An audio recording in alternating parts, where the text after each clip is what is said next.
Ya descubrieron de quién se trata. Nuestros hijos, que les fascina Coldplay, nos enseñaron a nosotros a que los valoráramos.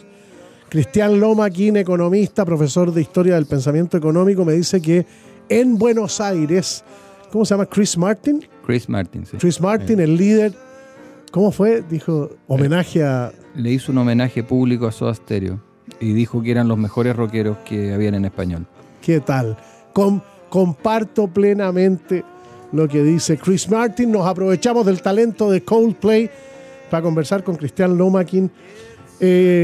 Visita Chile en Marcha el viernes pasado un seminario en La Moneda con un premio Nobel de Economía, Robert Engel, Nuriel Rubini, este hombre que predijo Mr. Moon o Mr. Noon, no sé cómo le pusieron, la crisis del 2009, un profesor de la Universidad de California, Barry Eichengreen, que fue, yo lo recorté porque dijo cosas que nosotros hemos acá en el programa señalado mucho. Más prudencia en Chile y la necesidad de diversificar las exportaciones porque están dependiendo mucho de China. ¿Qué tal? Lo dijo este profesor. Nosotros decimos todos los días hay que saber todo de China porque nunca habíamos dependido tanto en 200 años de vida independiente de un país como hoy dependemos de China, que tiene cosas muy buenas, pero tiene todos los riesgos de ser muy dependiente de algo. Cada uno de nosotros lo sabe eso en su vida particular. Y, otra cosa que dijo Barry Eichengreen fue que me llamó la atención que los bancos podrían hacer un mayor aporte al desarrollo. Eran muy conservadores en Chile, pero yo siempre he tenido la idea, te lo pregunto más como ciudadano que como profesor, como lo quieras abordar. Yo siempre he tenido la idea que los bancos solo pueden hacer estrictamente lo que la ley les permite. De tal manera que si son muy conservadores, ¿cómo podrían ser menos conservadores manteniendo el apego a la ley y sobre todo teniendo presente que los bancos prestan la plata de nosotros los ahorrantes? De 100 que presta un banco, 90 es plata nuestra, solamente 10 es plata de los dueños de los bancos. Entonces lanzarse a la vida para los bancos, no sé cómo podría hacerlo para contribuir más al desarrollo, entendiendo lo que quiso decir Barry Eichengreen. Bueno, yo eso lo entiendo como que él, no obstante que es obviamente una persona muy calificada, premio Nobel, etcétera, quizás no ha leído bien la legislación chilena. ¿Te fijas? Eso hizo esa declaración.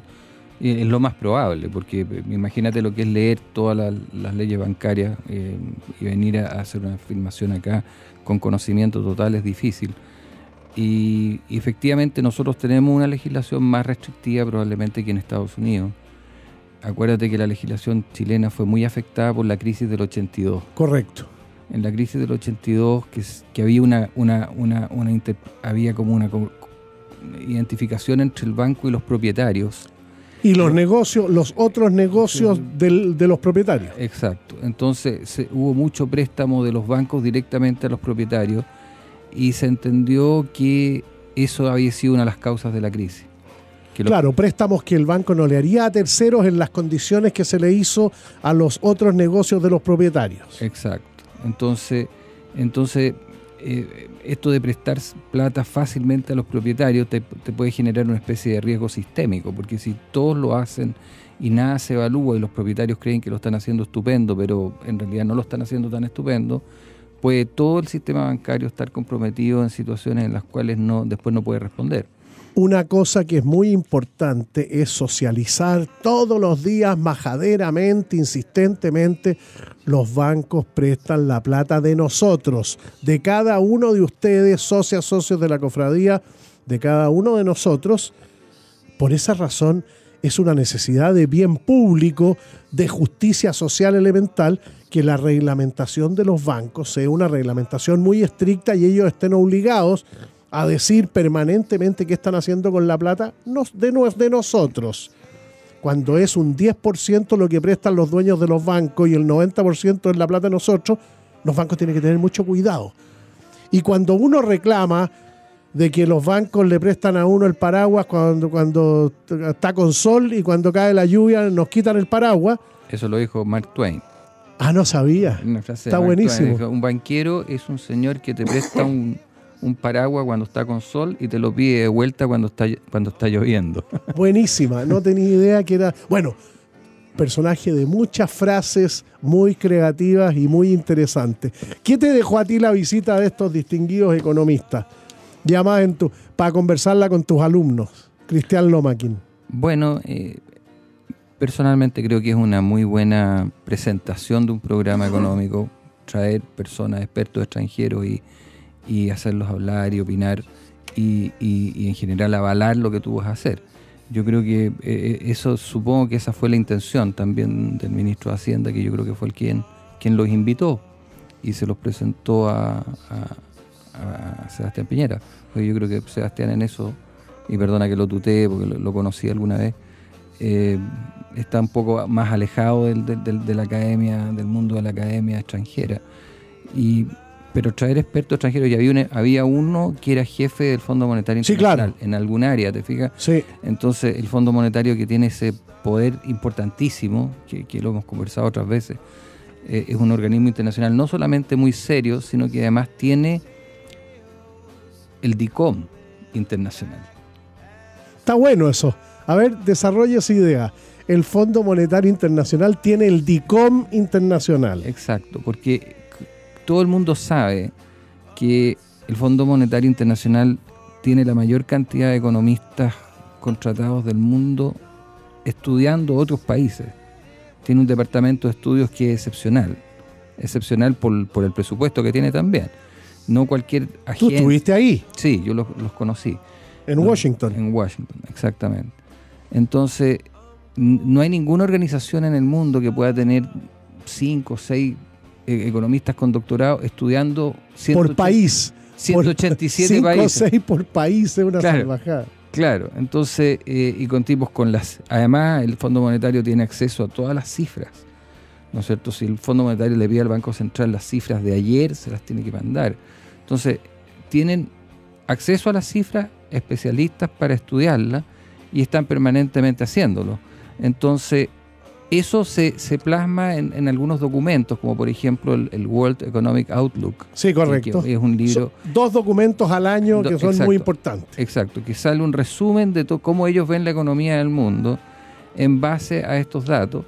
Y en realidad lo que pasa ahí es que todas las agencias privadas de riesgo le creen hasta cierto punto al Fondo Monetario. Y eso significa que si el Fondo Monetario te considera un país inviable, suponte, tú te pone calificación F, que fail, ¿ya?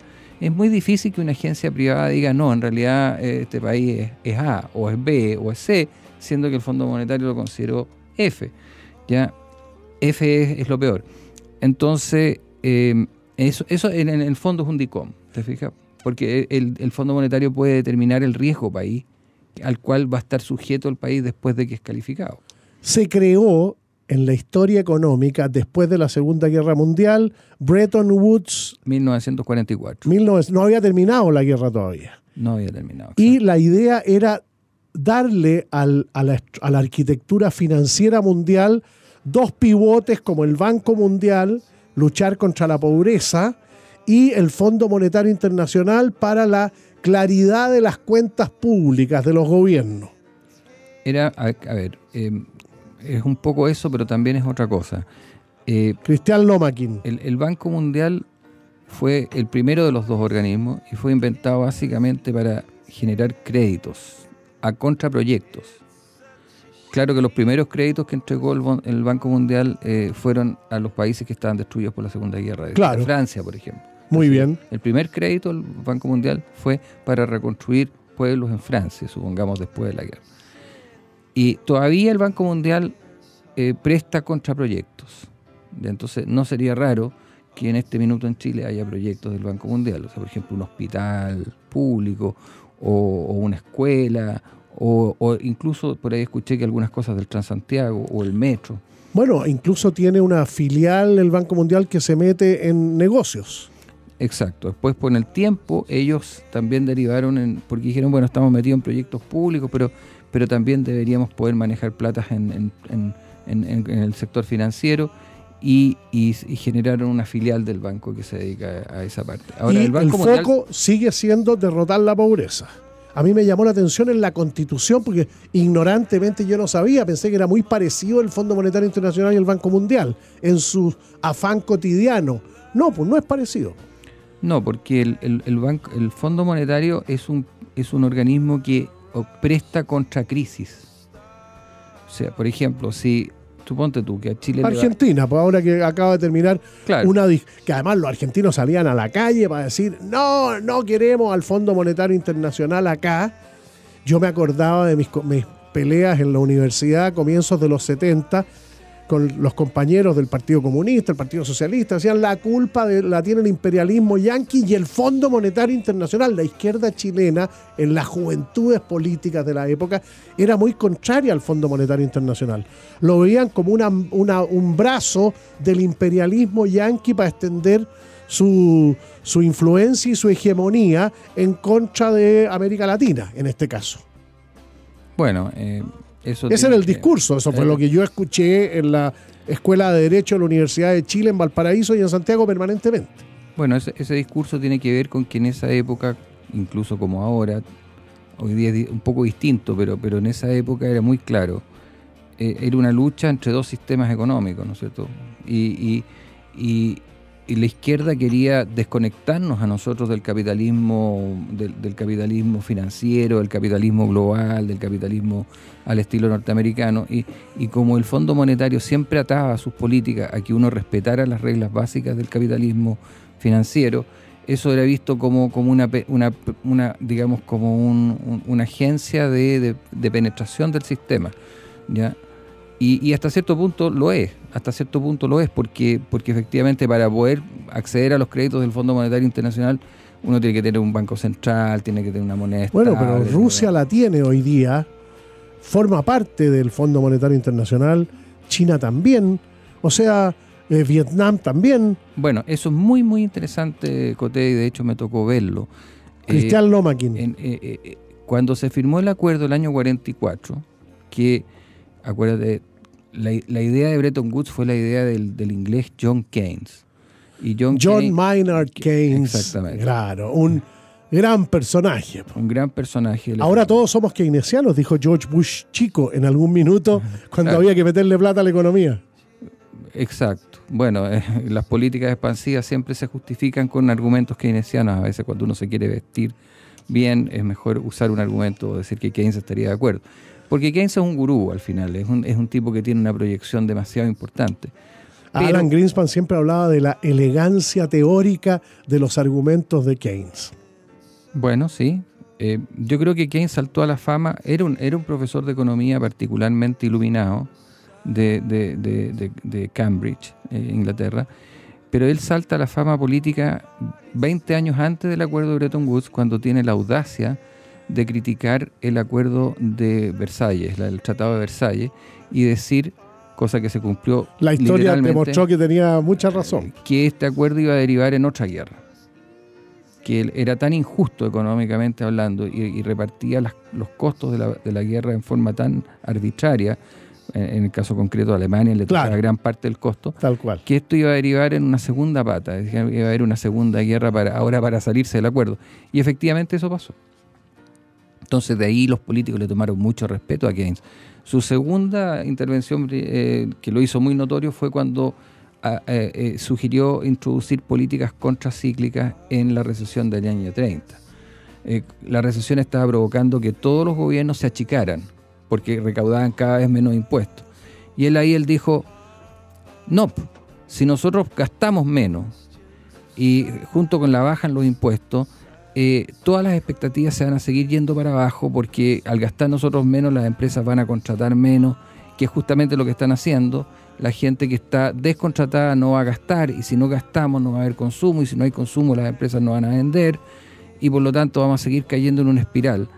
Y lo que tenemos que hacer es lo contrario, es decir, si todo está cayendo, el gobierno tiene que actuar a favor, es decir, gastar, confiar en el sistema y estimular el gasto y estimular la contratación, y con eso vamos a salir del hoyo.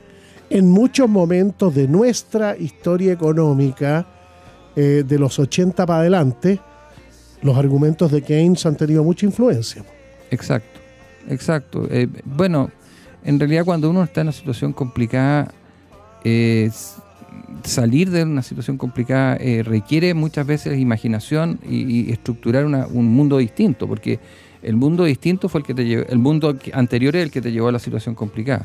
Ahora, en el año 82, en la crisis que tuvimos ahí en Chile, que fue interpretada como, fue correctamente diagnosticada como una crisis financiera al final, ¿ya? No se aplicó un programa keynesiano, pero sí se aplicó un programa de rescate de los bancos de una forma muy elegante. ¿Ya? Se rescató a los bancos, pero no se rescató a los dueños, para que los bancos siguieran funcionando, porque en un momento en que los bancos estaban técnicamente quebrados por las cosas que habían ocurrido antes, si tú los dejabas caer, empeorabas aún más la crisis.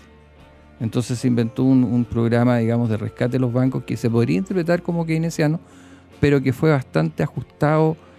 Por ejemplo, no regaló la plata. Bueno, yo pregunté si el Estado había hecho buen negocio y dicen que sí, pues si al final recibió más plata de la que prestó el Estado. Seguro, porque prestó hace 50 años y le están pagando con intereses y todo. ¿Ya? Y los nuevos dueños de los bancos se han comprometido a mantener ese programa.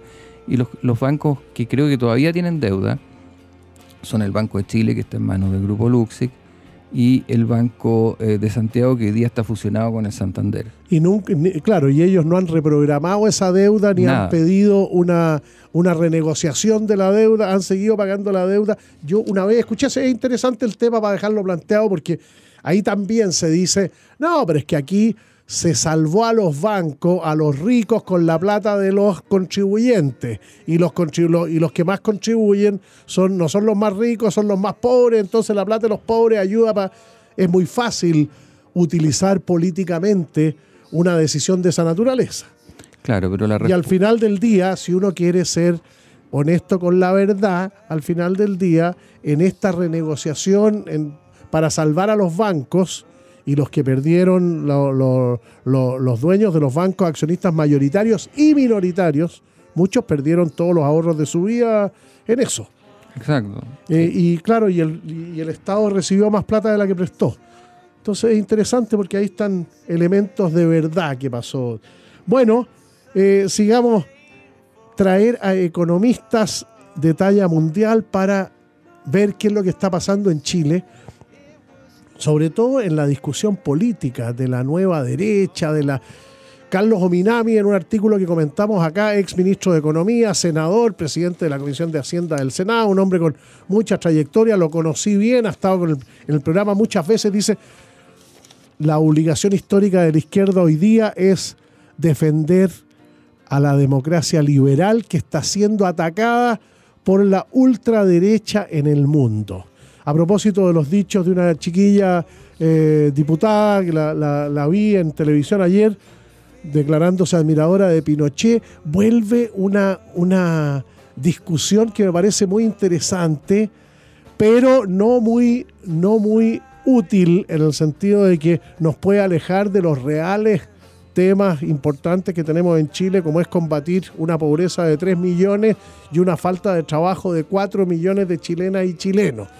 Entonces, desde la perspectiva, ¿cuánta de esta discusión va a formar parte de la historia del pensamiento económico? Se lo preguntamos a Cristian Lomaquin inmediatamente después de la pausa. Le dieron el premio Nobel por las letras de sus canciones. Yo me entusiasmé y dije, mira, existe la posibilidad de que a Violeta Parra se lo den. Yo encuentro que las letras de Violeta Parra son superlativas. Es una opinión personal. Bueno, esta fue una canción que eligió a los que se han incorporado recién al programa de hoy, conversando con el profesor de Historia del Pensamiento Económico, Cristian Lomaquin. También en el programa del domingo, Vámonos de Viaje, sus experiencias en Washington. Nosotros siempre hemos dicho, Washington es una ciudad preciosa, minusvalorada en la oferta turística chilena. Cuando se habla de lugares al exterior, de vacaciones, ir a conocer, a visitar, pocas veces se menciona una ciudad tan linda, tan especial, tan cívica como es Washington, D.C. Así que les recomiendo también buscar ahí a Cristian hablándonos de Washington, D.C.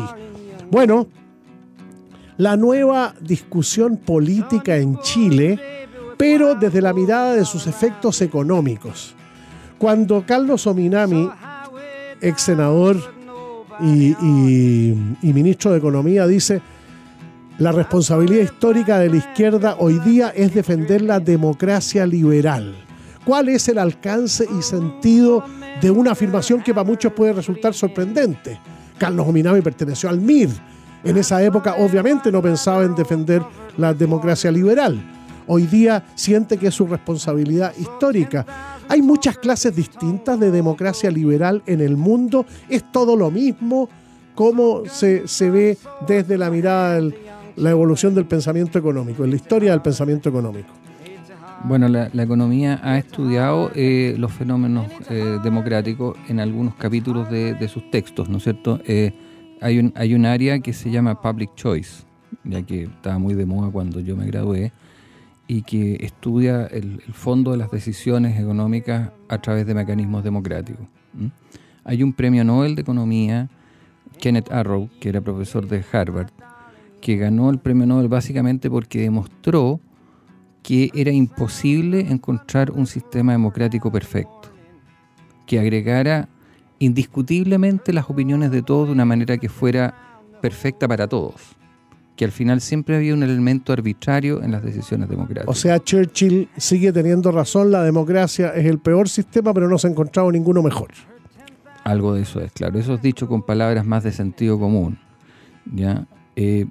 A ver, te doy un ejemplo. Es distinto votar por una preferencia que votar por tres, por ejemplo. Si tú en una elección presidencial tuvieras tres candidatos y nosotros votamos por una preferencia, por el que nos gusta, ¿no es cierto?